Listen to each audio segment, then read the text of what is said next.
Budget தான் பிப்ரவரி 1 வந்து budget வழக்கமா வந்து தமிழகத்தை வந்து நிதி ஒதுக்காம முன்னாடி தள்ளுங்க தேர்தல் காலங்கள்ல அந்தந்த மாநிலங்களுக்கு வந்து அதிக அளவு நிதி ஒதுக்கு பட்ஜெட் லாங் டைம்.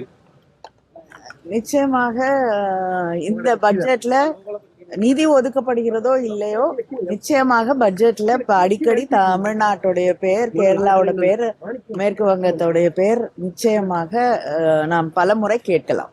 வரலாற்றிலே முதல் முறையாக வந்து ஞாயிற்றுக்கிழமை பட்ஜெட் இந்த ஆட்சியிலே, பிஜேபி ஆட்சியிலே எதையும் நாம் எதிர்பார்க்கலாம் என்பது இது ஒரு எடுத்துக்காட்டு.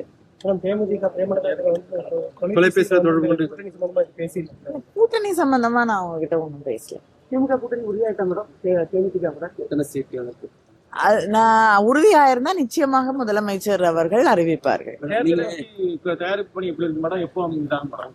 இல்லைங்க, இப்பதான் வந்து மக்களை சந்தித்து அவர்களுடைய கோரிக்கைகளை, அவர்களுடைய கருத்துக்களை பெற்றுக்கொண்டிருக்கிறோம். இனிமேல அது எல்லாத்தையும் ஒன்னா வச்சு அது எது எது வந்து ஏற்றுக்கொள்ள முடியுமோ, எதை நிறைவேற்ற முடியுமோ அதையெல்லாம் அறிக்கையாக தயாரிக்க வேண்டும்.